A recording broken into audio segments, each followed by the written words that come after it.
और ये किसानों को झांसा देते हैं, लोन वाला झांसा देते हैं कि आपका कर्ज मुक्त माफ करेंगे, ये करेंगे, वो करेंगे। आज तक ये जो दोनों सरकारें आई है, दोनों सरकारें जनता को धोखा दिया है। ये जनता समझ चुकी है, जान चुकी है। ये दोनों कांग्रेस और भारतीय जनता पार्टी एक ही थाली के चट्टे बट्टे हैं। जब कांग्रेस पार्टी संकट में आती है तो भारतीय जनता पार्टी मदद करती है, भारतीय जनता पार्टी संकट में आती है तो कांग्रेस पार्टी मदद करती है। भैरू सिंह जी की जब सरकार थी और जब सरकार गिर रही थी, उस समय अशोक जी गहलोत ने उनका समर्थन किया था। और आज कांग्रेस के ही लोग कांग्रेस की पार्टी को जो गिराना चाह रहे थे, पायलट जी और वसुंधरा जी राजे सिंधिया ने, और 17 विधायक देकर के समर्थन देकर के बचा ली। तो राजस्थान रे महीने चूरू जिलो और चूरू जिले महीने सरदार शहर रे महीने विधानसभा रा उपचुनाव हो रहा है और तीनों ही पार्टियां ताल ठोक दी है। कांग्रेस पार्टी आप प्रत्याशी घोषित कर दिया है, भारतीय जनता पार्टी भी आप प्रत्याशी रो पर्चो दाखिल कर दियो है और आरएलपी जगह लालचंद जी मुंड ने आप प्रत्याशी बनाया और दम खमरे साथे सरदार शहर चुनाव लड़िया है। अपर साथे आरएलपी पार्टी जुड़ेड़ा वरिष्ठ नेता है और सीताराम जी नाइक। और सीताराम जी, आप जो पार्टियों जुड़ेड़ा बुजुर्ग हो और आपने पूरी जानकारी भी है, आप यूं बताओ कि कई मुद्दा ने ले और आरएलपी सुजान आटे सरदार शहर में चुनाव लड़ रही है। राष्ट्रीय लोकतांत्रिक पार्टी दलितों की, गरीबों की, मजदूरों की, किसानों की, सबकी पार्टी। और राष्ट्रीय लोकतांत्रिक पार्टी ये चाहती है कि व्यवस्था परिवर्तन हो। सरकार की में जो ये हठधर्मिता, तानाशाही चल रही है, इसकी को व्यवस्था परिवर्तन हो, इसके लिए राष्ट्रीय लोकतांत्रिक पार्टी का उदय हुआ। और आज हम उपचुनाव के लिए राष्ट्रीय लोकतांत्रिक पार्टी सुप्रीमो हनुमान जी बेनीवाल के निर्देशानुसार हम यहाँ पहुँचे और पहुँचने के बाद में और उनकी निर्देशानुसार आज प्रत्याशी भी घोषित कर दिया गया। सीताराम जी, किन मुद्दा ले और पार्टी चुनाव लड़ रही है? जो खूब सारा मुद्दा है और आपकी पार्टी मेन कई मुद्दों है कि बिन आधार में जनता आपने वोट देला। देखो, राष्ट्रीय लोकतांत्रिक पार्टी का तो मुद्दा है संपूर्ण किसानों का कर्ज मुक्त, टोल मुक्त राजस्थान। ये जो क्राइम फैल रहा है, इस क्राइम पर अंकुश, आज बहन बेटियां सुरक्षित नहीं है। और हम ये मुद्दे तो ज्यादा विकास का मुद्दा लेकर के जनता के बीच जाएंगे। अब जैसे आपके सरदार सर को ही ले लीजिए।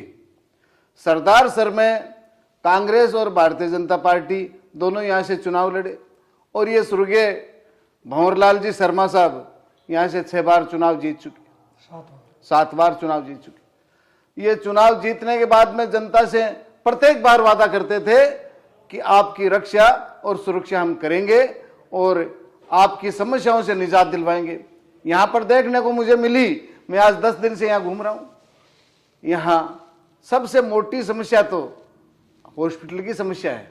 हॉस्पिटल की क्या समस्या है कि सुचारू रूप से किसी प्रकार का मतलब औषधालय की व्यवस्था बिल्कुल नहीं है। यहाँ पर कोई बीमार हो जाता है तो उसको बचाने के लिए मतलब ऐसी कोई मशीन जी या कोई दवाइयाँ, मेडिसिन या कोई जांच का साधन, ऐसा कुछ नहीं है। और यहाँ पर एक जो हॉस्पिटल है, उस हॉस्पिटल का नाम रख रखा है रेफर हॉस्पिटल, जबकि हॉस्पिटल का कोई रेफर नाम रखा जाता है कि? पर यहाँ पर कोई व्यवस्था नहीं है, इसलिए जो मरने वाला जो व्यक्ति है, पेशेंट, वो तो कहीं ना कहीं तो जाएगा। इसके लिए उसको तुरंत रेफर करते हैं, या तो कहते हैं सीकर जाओ और या तो कहते हैं बीकानेर जाओ या तो जयपुर जाओ, रास्ते में दम तोड़ देता है। प्रमुख विकास रे मुद्दे माते आप चुनाव लड़ रही हो? बिल्कुल, विकास के मुद्दे पर हम चुनाव लड़ेंगे और विकास के मुद्दे पर चुनाव लड़ करके और हमारा प्रत्याशी यहाँ से जीतेगा। और जीतते ही हम ये सबसे पहले ये जो हॉस्पिटल वाली जो व्यवस्था है ये हम तुरंत प्रभाव से करवाएंगे। दूसरी, यहाँ जल की समस्या है, पानी की बड़ी समस्या है यहाँ, उसकी व्यवस्था भी हम करवाएंगे। और शिक्षा की दृष्टि से भी हम व्यवस्था करवाएंगे। और ये किसानों को झांसा देते हैं, लोन वाला झांसा देते हैं कि आपका कर्ज मुक्त माफ करेंगे, ये करेंगे, वो करेंगे। आज तक ये जो दोनों सरकारें आई है, दोनों सरकारें जनता को धोखा दिया है। ये जनता समझ चुकी है, जान चुकी है। ये दोनों कांग्रेस और भारतीय जनता पार्टी एक ही थाली के चट्टे बट्टे हैं। जब कांग्रेस पार्टी संकट में आती है तो भारतीय जनता पार्टी मदद करती है, भारतीय जनता पार्टी संकट में आती है तो कांग्रेस पार्टी मदद करती है। भैरू सिंह जी की जब सरकार थी और जब सरकार गिर रही थी उस समय अशोक जी गहलोत ने उनका समर्थन किया था।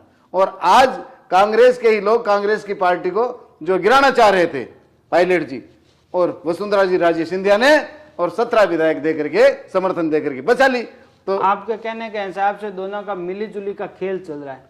ये तो जनता जानती है, मैं थोड़ी, ये जनता सब जान चुकी है कि कांग्रेस और भारतीय जनता पार्टी का मिलाजुली का खेल है। इस मिलाजुली के खेल से और जनता निजात पाना चाह रही है और जनता परिवर्तन पाना चाह रही है। इसके लिए पहले जनता के पास में कोई विकल्प नहीं था। जब कांग्रेस से दुखी होते तो भारतीय जनता पार्टी के पास चले जाते, भारतीय जनता पार्टी दुखी होते कांग्रेस के पास चले जाते। मैं धन्यवाद देना चाहूंगा भाई हनुमान जी बेनीवाल साहब को, जो ये तीसरा मोर्चा खोला और तीसरा मोर्चा खोलने के बाद और जनता को तीसरी जगह वोट देने के लिए इनको जो है प्रेरित किया और इनको रास्ता दिखाया। अब ये जनता जान चुकी है और जनता का सहयोग खूब मिल रहा है। पिछले गत दिनों में मैंने भी चुनाव लड़ा था, सुजानगढ़ विधानसभा क्षेत्र से उपचुनाव लड़ा था। जहां जहां हमने उपचुनाव लड़े हैं वहां पर हमारे को जनता का सहयोग खूब मिला है।